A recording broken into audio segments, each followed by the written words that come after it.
ഇത് മഹാലക്ഷ്മിക്കുള്ളതാ.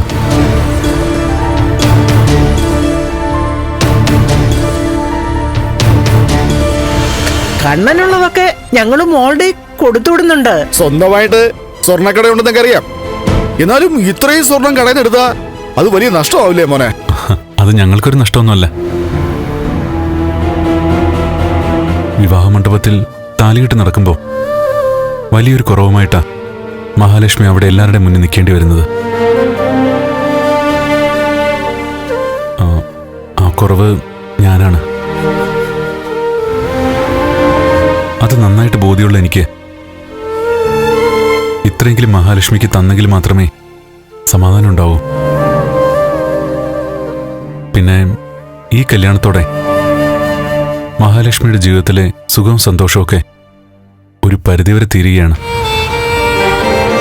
അത് തൻ്റെ അമ്മയ്ക്കും അറിയാം. അതുകൊണ്ട് ഈ നിമിഷം വേണമെങ്കിലും തനിക്കെന്നെ വേണ്ടെന്ന് വയ്ക്കാം. പക്ഷേ അപ്പോഴും ഞാൻ ഈ കൊണ്ടുവന്ന സ്വർണം ഞാൻ തിരികെ എടുക്കില്ല. ഇത് മഹാലക്ഷ്മിക്ക് വേണ്ടിയിട്ട് ഞാൻ തിരഞ്ഞെടുത്ത സ്വർണം. സ്വർണം തിരികെ എടുത്താലും എനിക്ക് കുഴപ്പമില്ല കണ്ണേട്ടാ. സ്വർണം കൊണ്ടുവന്ന ആളെ എനിക്ക് വേണ്ടത്. അതെ കണ്ണേട്ടാ, പൊന്നിന്റെ ഒരു അംശം പോലും തന്നില്ലെങ്കിലും എനിക്ക് വേണ്ടത് കണ്ണേട്ടനെയാ. ഇന്ന് ആ സ്വർണ്ണമൊക്കെ അണിഞ്ഞിട്ട് മഹാലക്ഷ്മി എനിക്കൊരു ഫോട്ടോ അയച്ചേരണം. എന്റെ സെലക്ഷൻ തെറ്റിയില്ലെന്ന് ഉറപ്പുവരുത്താൻ. ശരി കണ്ണേട്ടാ. അന്നത്തെ ആ ആക്സിഡന്റിന് ശേഷം ദൈവങ്ങളോട് പോലും എനിക്ക് ദേഷ്യമായിരുന്നു.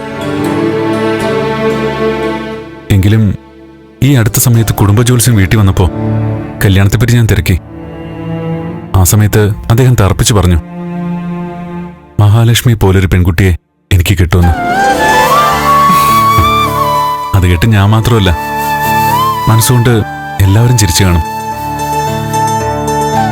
പക്ഷെ ജോത്സ്യൻ അങ്ങനെ പറഞ്ഞപ്പോഴും ഞാൻ വിവാഹം കഴിക്കാൻ പോകുന്ന പെൺകുട്ടിയുടെ പേര് പോലും മഹാലക്ഷ്മി എന്നാവുമെന്ന് ഞാൻ ഒരിക്കലും കരുതിയില്ല. കണ്ണേട്ടൻ 100 പവൻ സ്വർണ്ണമായിട്ട് അങ്ങോട്ട് പോയെന്ന്. അരയ്ക്ക് താഴോട്ട് തളർന്ന ഒരാളെ ഒരുത്തി കല്യാണം കഴിക്കാന്ന് പറഞ്ഞല്ലോ. അതിനുള്ള പാരിതോഷികമായിരിക്കും കൊടുക്കുന്നത്. അവൻ ഈ രീതിയിൽ മുന്നോട്ട് പോയാൽ അവന്റെ സകല സ്വത്തുക്കളും അവള് കൈക്കലാക്കുമെന്നുള്ള കാര്യം ഉറപ്പാ. അതിനു വേണ്ടിയിട്ട് തന്നെയായിരിക്കും അവളെ ഇങ്ങോട്ട് പറഞ്ഞു വിടുന്നത്. അവള് സാമർഥ്യക്കാരിയാണെങ്കിലേ അതിനേക്കാളും സാമർഥ്യം എനിക്കുണ്ട്. എന്തായാലും ഇനി കല്യാണം വേണ്ടാന്ന് വെക്കാൻ പറ്റില്ല. കല്യാണം കഴിയട്ടെ, അതിനുശേഷം അവളെ ഞാൻ ഇവിടെ ഇട്ട് നട്ടം തിരിപ്പിച്ചോളാം.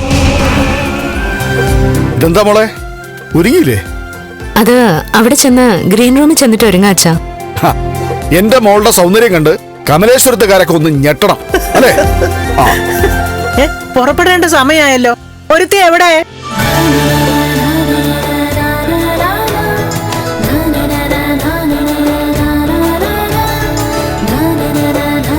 എല്ലാം ഓർമ്മയുണ്ടല്ലോ. എന്റെ കുഞ്ഞിനെ നോക്കാൻ കൂടിയാ നിന്നെ അങ്ങോട്ട് പറഞ്ഞു വിടുന്നത്.